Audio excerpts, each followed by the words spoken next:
నమస్తే అండి, ఛానల్లోకి స్వాగతం. ఈరోజు మన వీడియోలో 2024 సంవత్సరంలో ద్వాదశ రాశుల్లో ఏ రాశుల వారి అదృష్టం ఎలా ఉండబోతుంది అనే విషయాల గురించి మనం ఈ వీడియోలో తెలుసుకుందాం.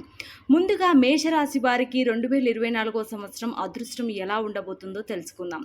ఈ రాశి వారికి ఈ సంవత్సరంలో గురు బలం ఎక్కువగా ఉండటం వల్ల 75% శుభ ఫలితాలు పొందుతారు. అంతేకాకుండా ఈ రాశి వారికి అదృష్టం కూడా బాగా కలిసి వస్తుంది. ఈ రాశి వారికి సంవత్సరంలో వ్యాపారంలో అనుకూల ఫలితాలు ఉండటం వల్ల అధిక లాభాలను పొందుతారు. అలాగే ఈ రాశి వారికి ఈ సంవత్సరంలో ఉద్యోగం విషయంలో కూడా అనుకూల ఫలితాలు పొందుతారు. అలాగే ఈ రాశి గల విద్యార్థులకు కూడా ఈ సంవత్సరం ఎంతో బాగుంటుంది. అలాగే ఈ రాశి వారికి కుటుంబ పరంగా కూడా ఎటువంటి సమస్యలు ఉండవు. ఇక మేషరాశి వీరికి ఈ సంవత్సరం అంతా చూసుకుంటే వారికి ఈ సంవత్సరంలో వారికి కలగబోయే అదృష్టం కారణంగా ప్రతికూల ఫలితాల కంటే అనుకూల ఫలితాలు ఎక్కువగా ఉంటాయి. అలాగే వృషభ రాశి వారికి ఈ సంవత్సరంలో 20% శుభ ఫలితాలు కలుగుతాయి. ఈ మేషరాశి వారికి ఈ సంవత్సరంలో గురుబలం తక్కువగా ఉండటం వల్ల ఈ రాశి గల వారికి ఈ సంవత్సరంలో ప్రతి విషయంలోనూ మిశ్రమ ఫలితాలు ఉంటాయి. అలాగే మిథున రాశి ఈ రాశి వారికి ఈ సంవత్సరంలో 50% శుభ ఫలితాలు ఉంటాయి. అంతేకాకుండా వీరికి అదృష్ట యోగం కూడా బాగా కలిసి వస్తుంది.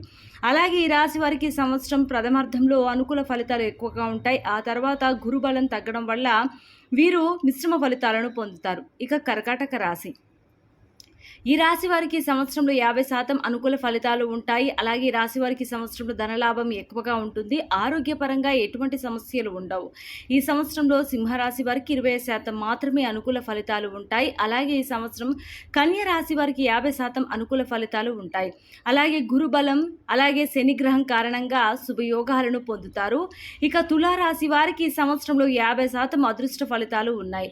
అలాగే వీరికి గురువు మరియు రాహు గ్రహాలు అనుకూలంగా ఉన్నాయి. అలాగే వృశ్చిక రాశి వారికి ఈ సంవత్సరంలో 50% అదృష్ట ఫలితాలు ఉన్నాయి. అలాగే వీరికి ఈ సంవత్సరంలో 7వ స్థానంలో ఉన్న గురుగ్రహం కారణంగా వీరి జీవితంలో ప్రతి విషయంలోనూ అనుకూల ఫలితాలు పొందుతారు. ఇక ధనుసు రాశి వీరికి ఈ సంవత్సరం 75% శుభ ఫలితాలు ఉన్నాయి. అలాగే ఈ రాశి వారికి గ్రహాల యొక్క అనుకూల ప్రభావం వల్ల ఈ సంవత్సరంలో అన్ని విషయాల్లోనూ అనుకూల ఫలితాలను పొందుతారు. ఇక మకర రాశి వీరికి ఈ సంవత్సరంలో 50% శుభ ఫలితాలు ఉంటాయి. రాశివారు గురువు మరియు కేతు గ్రహాల కారణంగా శుభయోగాలను పొందుతారు.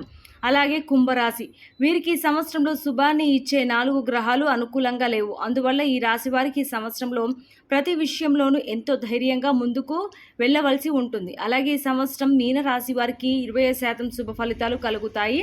ఈ రాశి వారికి సంవత్సరంలో గురుగ్రహం మేషరాశిలో ఉన్నప్పుడే మీరు వ్యాపారాల్లో కానీ ఉద్యోగంలో కానీ ముఖ్యమైన నిర్ణయాలను తీసుకోవాలి. లేకపోతే వీరికి గురుగ్రహం మేషరాశి నుండి వృషభ రాశిలో ప్రవేశించినప్పుడు వీరి జీవితంలో ప్రతికూల ఫలితాలను పొందవలసి ఉంటుంది. సో చూశారు కదండి, 2024 సంవత్సరంలో ద్వాదశ రాశుల వారికి ఎలా ఉండబోతుందో తెలుసుకున్నారు కదా. ఈ వీడియో నచ్చితే లైక్ చేయండి. మరో చక్కటి వీడియోతో